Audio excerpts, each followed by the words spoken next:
Bonjour, je suis Didier Mazier, je vous souhaite la bienvenue sur Ibis TV et dans l'épisode de cette semaine, nous allons voir un outil qui va révolutionner la façon dont vous allez pouvoir créer des prototypes extrêmement réalistes d'applications mobiles. Et je pense à tous ceux qui doivent faire des levées de fonds et présenter leurs applications à des investisseurs.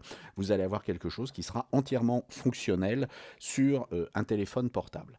Nous allons donc travailler avec Pixate Studio. Pixate appartient maintenant à Google. Nous verrons en fin de cette vidéo comment vous le procurer. Bien entendu, il est gratuit et nous allons tout de suite en faire un tour d'horizon rapide. Pour comprendre comment fonctionne Pixate Studio, nous allons travailler à partir d'un exemple qui est fourni par l'éditeur du logiciel.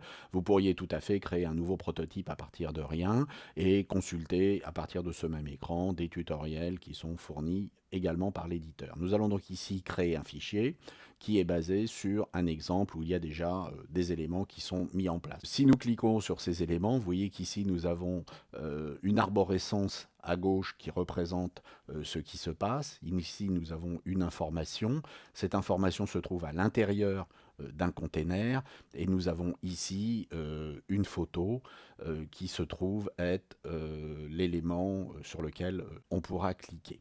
Donc nous avons notre container, nous avons notre info, nous avons après un overlay qui est dessus et puis nous avons la photo qui se trouve là. On a donc ici une arborescence qui est assez simple à fabriquer.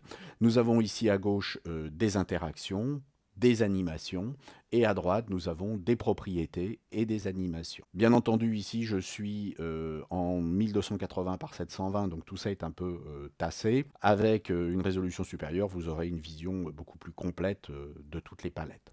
Alors, si nous regardons ce qui se passe ici, vous voyez qu'on a placé un certain nombre de choses, un certain nombre de conditions qui vont se passer sur la photo ou sur le container. Nous avons ici l'info, et vous voyez que l'info ici, il y a un move on screen et il y a un move off screen qui ont été installés sur cet élément.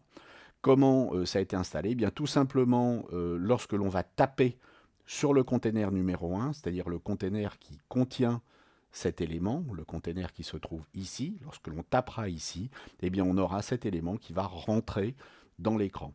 Et puis, on aura également l'autre animation qui sera le move off-screen et qui fait que lorsque l'on tapera sur info, donc sur cet élément-là, eh bien, l'info partira.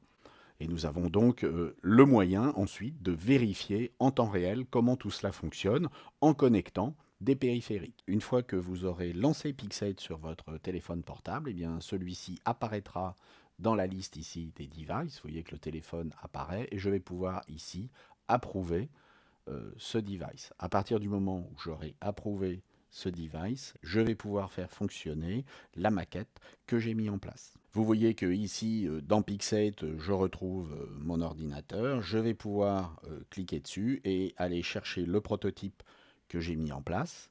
Il va charger les différents éléments, c'est-à-dire les actifs, c'est-à-dire en fait les photos. Une fois que ces actifs auront été chargés, alors ça peut prendre pas mal de temps, hein. Ici vous aviez 11 actifs à charger, et puis quand les 11 actifs vont être chargés, eh bien l'application va fonctionner sur mon téléphone. Et vous voyez que maintenant, lorsque je vais taper, cela va apparaître et cela va redisparaître. En plus, on a une indication du tap qui apparaît à l'écran. Alors bien entendu, ça va fonctionner avec un Mac, ça va fonctionner avec un téléphone de type iPhone, mais cela va également fonctionner avec de l'Android. Et vous avez également une autre possibilité qui est particulièrement intéressante si vous n'avez pas envie de connecter des téléphones, c'est de travailler avec un simulateur. Le simulateur fonctionne particulièrement bien à condition d'avoir Xcode installé. Nous allons donc lancer le simulateur sur un iPhone 6 Plus. Voilà, une fois que c'est chargé, on va pouvoir avoir notre simulation qui se trouve dans le simulateur. Effectivement, le tab fonctionne comme il fonctionnerait de la même manière sur votre téléphone. Ce système va donc vous permettre de pouvoir mettre en place des prototypages qui vont être des prototypages très évolués et qui vont être totalement fonctionnels, tout au moins en termes d'interface utilisateur. Vous pourrez avec ça tester l'expérience utilisateur. Vous allez pouvoir ainsi avec cet outil tester auprès d'utilisateurs la bonne viabilité de ce que vous avez créé. Et puis d'autre part, cela sera très utile lorsque vous aurez à présenter, par exemple à des financiers, lors de levée de fonds, votre application. Notez que Pixate fonctionne à la fois sur votre ordinateur, mais vous allez pouvoir également avec le Pixate Helper accéder à un cloud où vous allez pouvoir charger vos différentes animations pour pouvoir les avoir à disposition et les distribuer si vous le souhaitez. Alors sur pixate.com, qui appartient, comme nous l'avons déjà dit, à Google, vous allez pouvoir télécharger et installer cet outil. Et je suis sûr qu'avec cet outil, vous allez pouvoir booster votre activité de création d'applications en pouvant présenter des modèles entièrement fonctionnels. Je vous souhaite à tous de faire de très belles maquettes, de réaliser de très belles applications et vous dis à très bientôt. Au revoir.